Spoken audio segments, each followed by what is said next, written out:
น้องเพิ่นก็เอาจกจากดินของทางน้าบ่าวเราพี่น้องขุดไขว้คั่วมาเทใส่เล็กน้อยอันนี้ก็เนาะจังได้ซ้ำนี่เจ้าเป็นน้องของน้องป๊อปบ่อันติดกับคนใดนี่นะติดกับน้องซังน้องสังแล้วมาผู้นี้โดยและจังทางน้องผู้หญิงอันชื่อน้องสีเนาะโดยต้องลื้อเอาตัวนี้นะจังอันนี้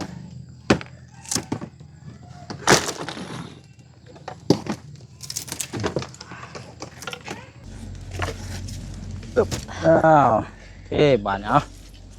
ผมเริ่มมือเด้อ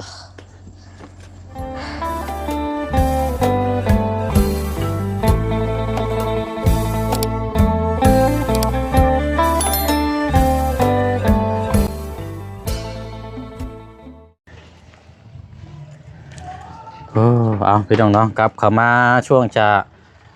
ค่อยค่ำลงแรงเนาะทั้งน้องเพื่อนแล้วก็อาจจะพร้อมครอบครัวเนาะโอ้ถือว่าปรับหน้าดินซอยกันพี่น้องเนาะลายเติบอยู่เนาะก็คือ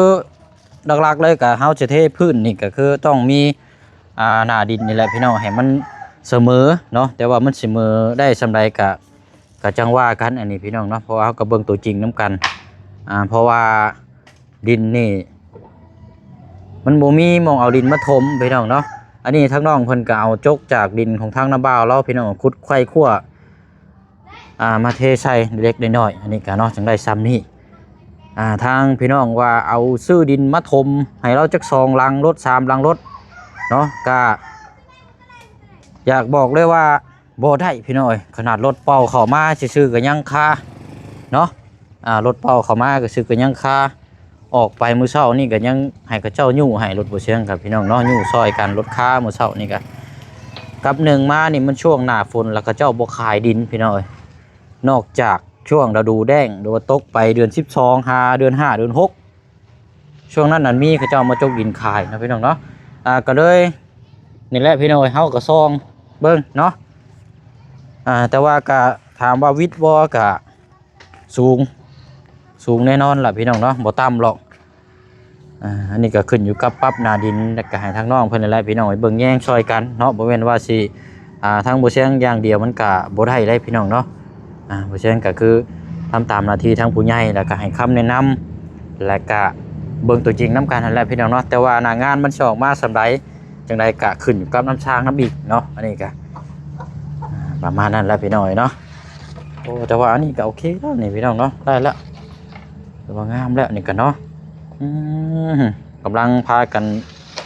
กะเกียมโยกย้ายโอ้ยสิมั่งเตียงยังเกาะ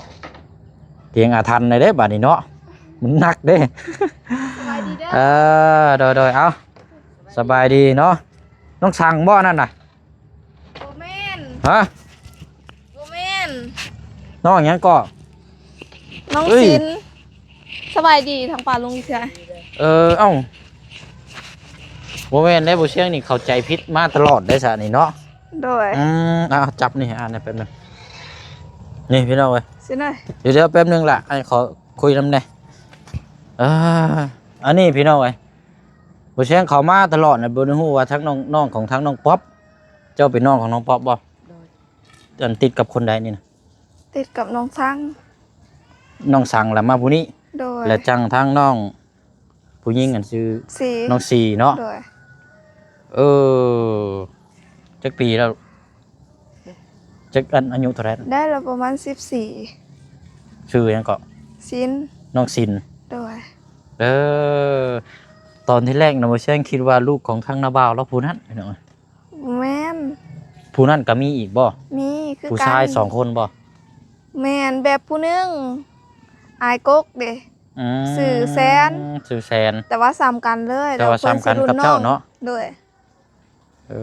แต่ว่าโครงห่างนี่คือกันกับอ้ายเนาะโดยแบบเดียวกันเลยกับมันทางน้องสังโดยโอ้นึกว่าน้องสังเนาะโอ้ยเนาะเอาหั่นแหละพี่น้องเด้อเนาะสบายดีพี่น้องน้ำกันอีกเนาะ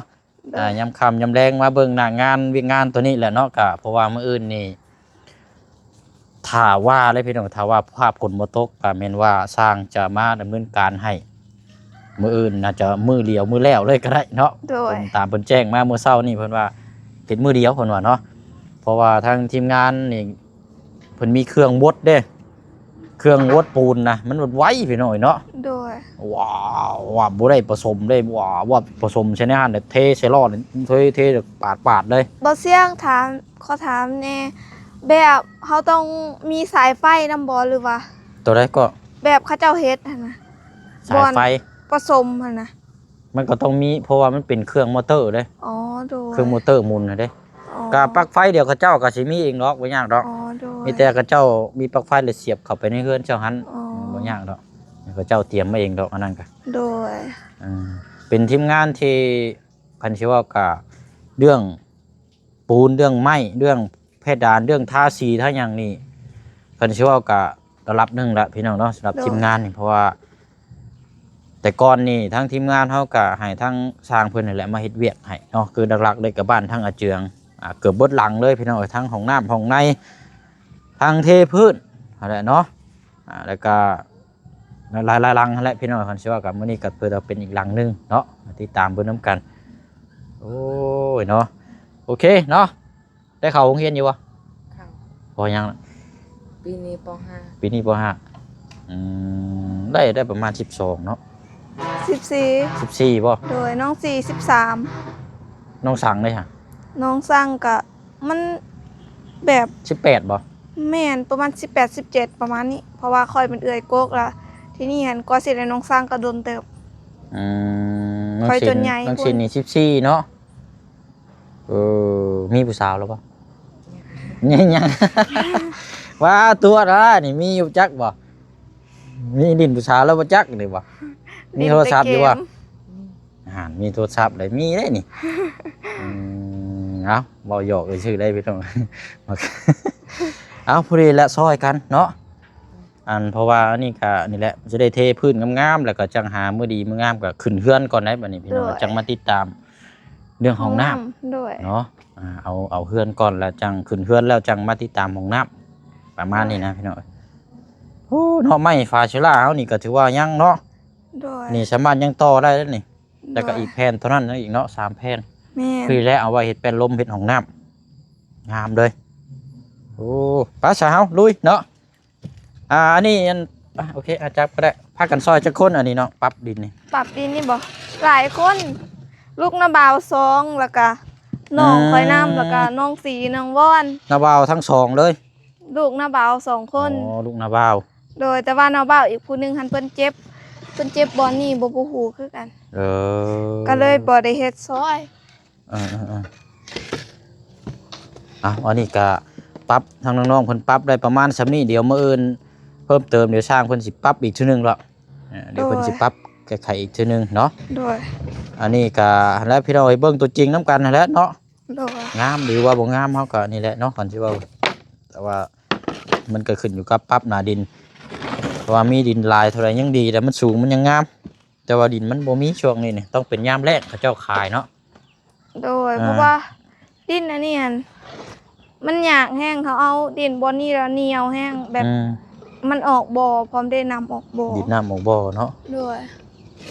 โอ้เนาะถือว่าทางน้องๆเพิ่นก็ซอยกันเนาะสมที่อยากได้อยู่นี่ละดีละบ่เสี่ยงเนาะห่างไม้ป้อลืมเบิ่งเรียบร้อยเลยป้อนี่ห่างต้นนี้ปากงานอยู่เนาะเบิ่งจื้อมานำ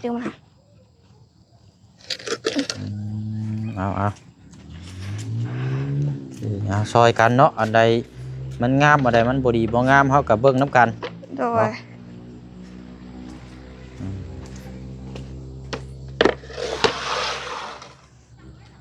กล้วยตะไคร้นะ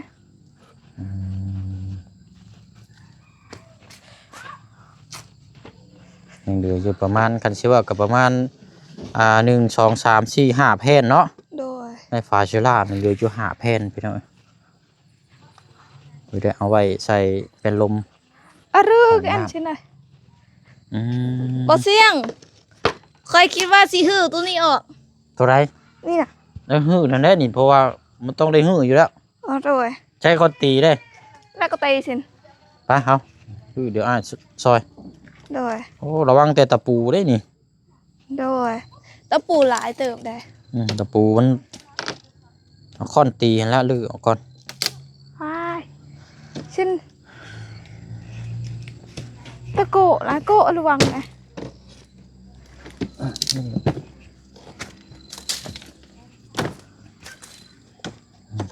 ปูเฮ็ดก็บ่ได้นั่งครับเนาะ แม่น จำเฮ็ดไว้ซื่อ โดย ๆเพราะว่าเฮ็ดแล้วก็ยังบ่ทันได้นี่ครับตะปูนั่นล่ะระวังเด้อ เอาไว้เอาเอา ปูเขาเอาโอ้นี่ปลากระจาดเนาะ โดยสิเก็บเมียนเอาไว้ นี่เอาต้องลื้อเอาตัวนี้นะกระจังอันนี้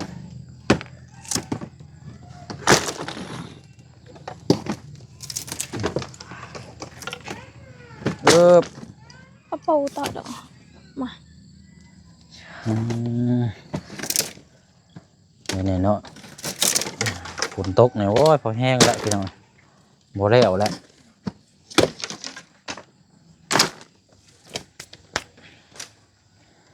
แป๊บเดียวสิสิ้นเดือนได้ แม่น ไวขนาดเลยโอ้ย ฝนอันนี้ก็ตกแท้ตกว่า สิเก็บไว้บนนะตากนี่ก่อนบ่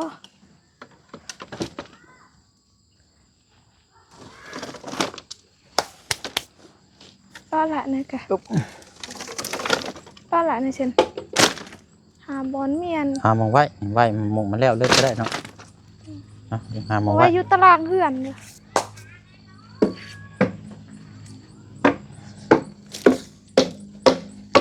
มองพูดแล้วมองอยู่เจพูดแล้วโอ้อยู่ โดย นี่ก็ตอกไม้ใช้อย่างดีเลยได้นี่เนาะ แม่น หากระทังมากก็ได้สินถอนแล้วก็ใช้กระทังนะตะปูแล้วก็เอาใส่ถุงยางเก็บไว้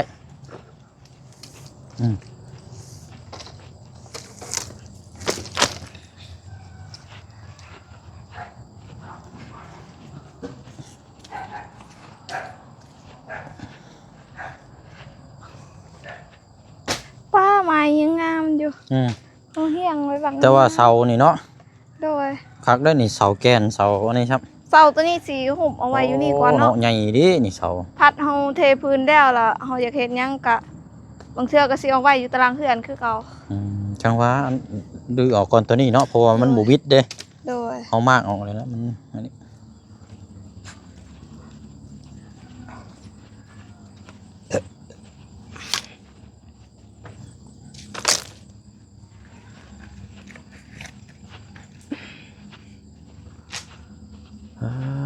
เนาะเอา ป้าอย่างกี่ชิ้นนะ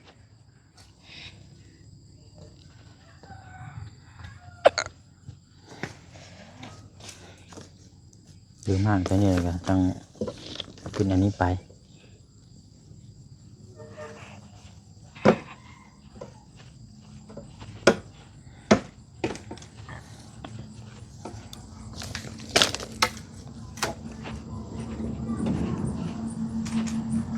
นะมันว่าเห็น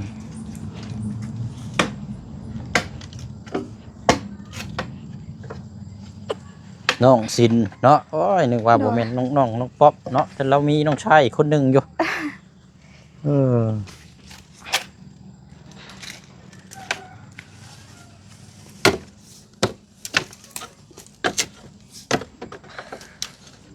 บ่ได้เนาะ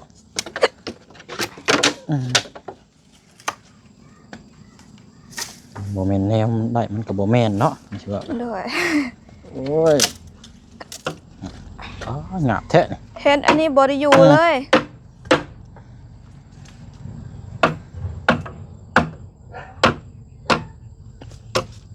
หยาบอยู่ได้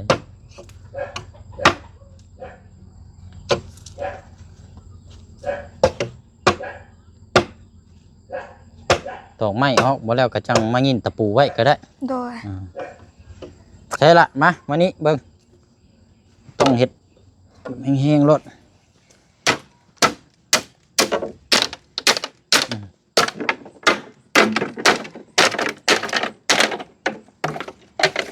บาทนะ 18ได้ บ่อืม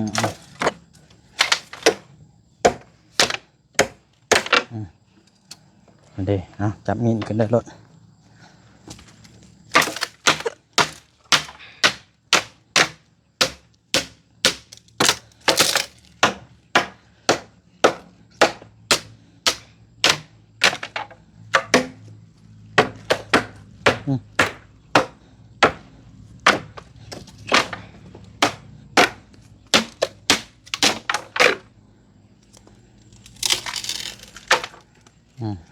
ป้าหือตัวนี้ลงขึ้นเนาะ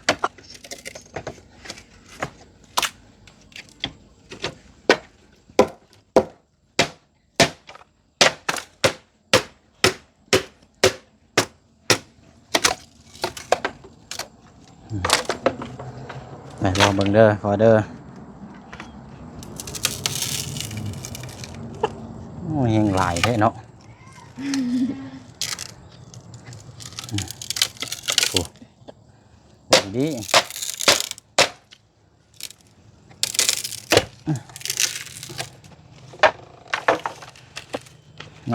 ก็ต่อสุดท้ายบาน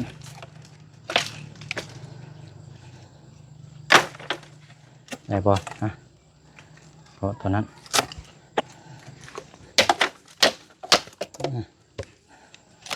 ใช่กินได้ละตัวนี้ปะใช่เบอร์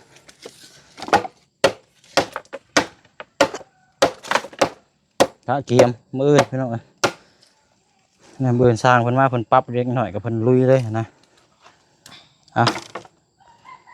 เบิ่งดอกบ่อันตัวนี้กับตะปูแล้วจังงี้เอาก็ได้นี่ก็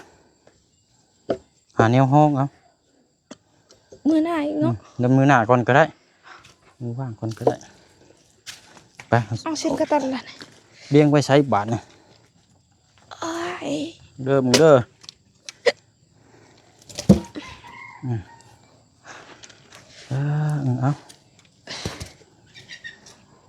เอา ไป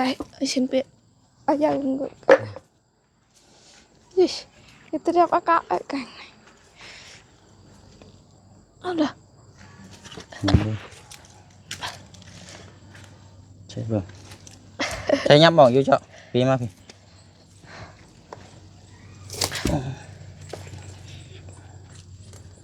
ได้แล้วปอเสียง บ่มีไม้เนาะ ด้วย เบิ่งเบิ่งมันจังบ่แพ้แห้ง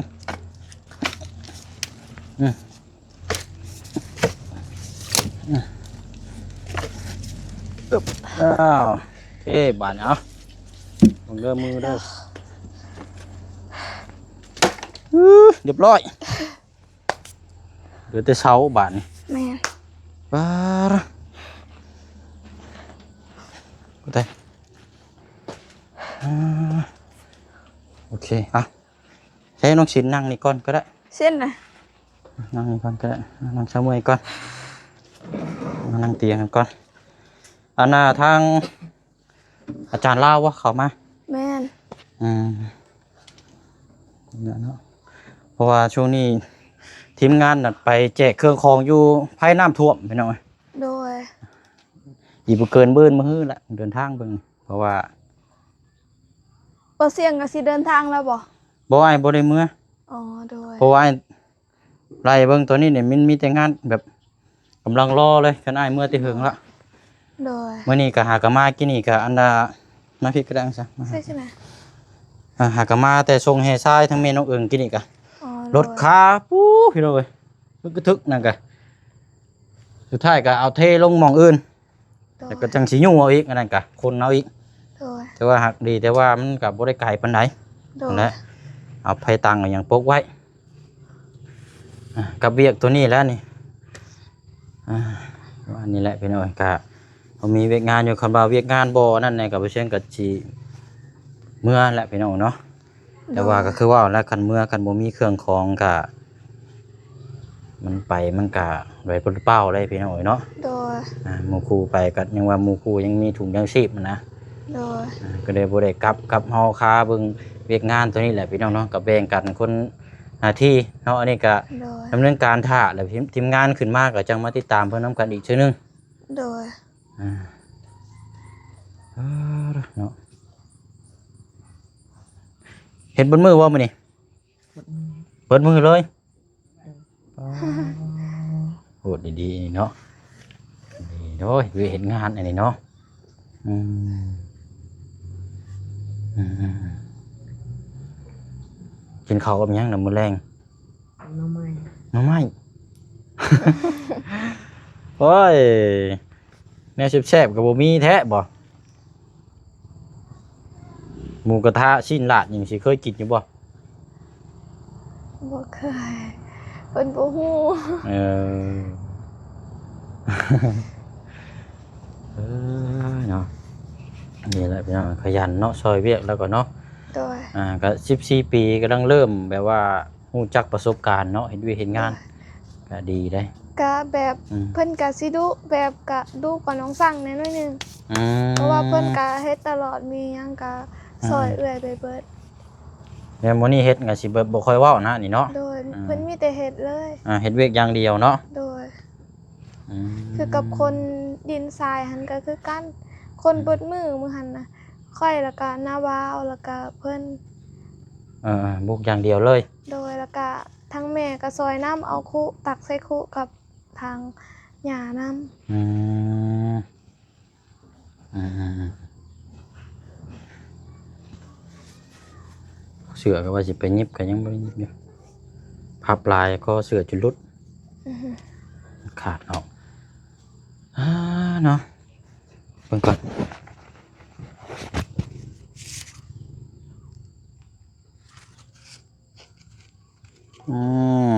น้องสินเนาะ โดย โอเคเอา บ่เป็นหยังเฮาได้แล้ว ฮะ เงินวันเกิดหันจังว่าก็สิซื้อของกิน บ่ได้สิให้น้องเจ้าได้ โดยแต่ว่าบ่เป็นหยังอะมันมี บ่แล้วว่าเราสิให้เรานี่แหล้วเราขยันเนาะบ่เกี่ยวแล้วเจ้าก็ได้อยู่แล้วเนาะ โดย อันนี้ยังบ่เคยได้จักเทื่อนี่พี่น้อง โดย แต่ว่าอันที่ผ่านมาให้ใช้น้ำอยู่บ่ โดน บ่แท้ได้อยู่ตัวอ้ายได้จะแวงให้ใช้น้ำอยู่บ่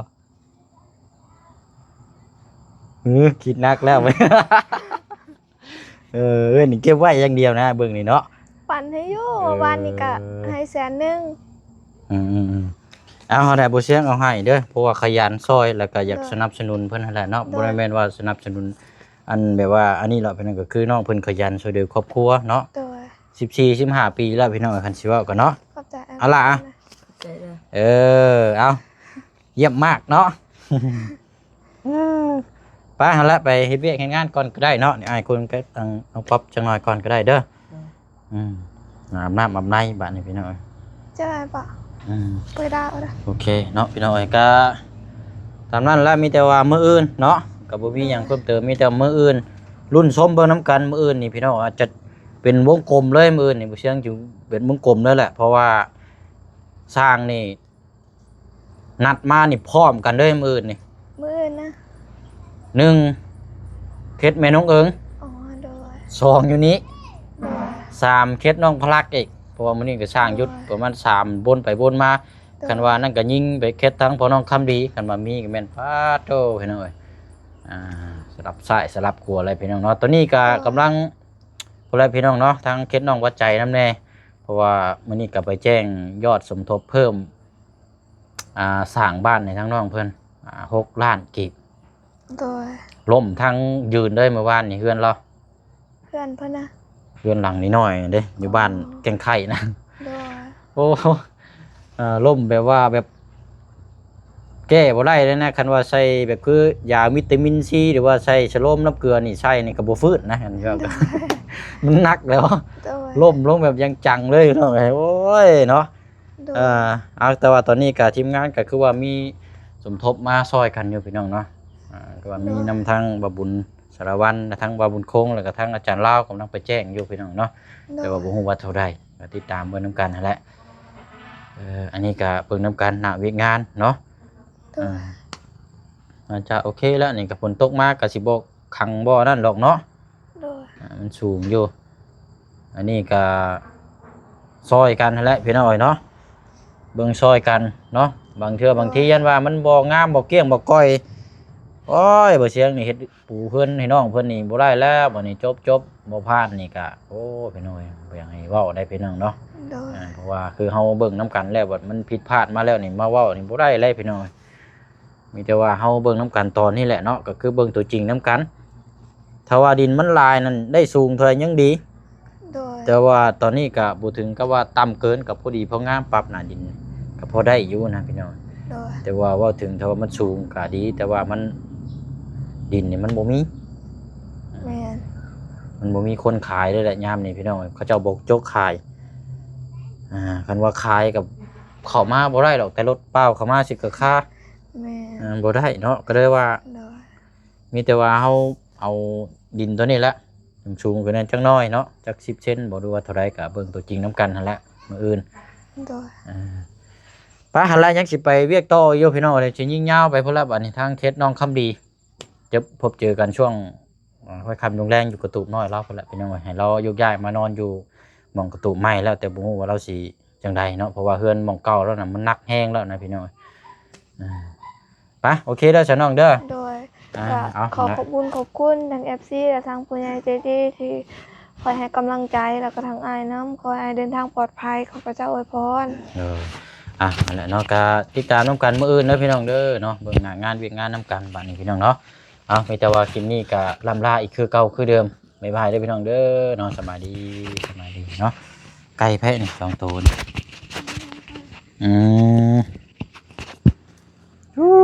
ชุดเอาตามนั้นแหละพี่น้อง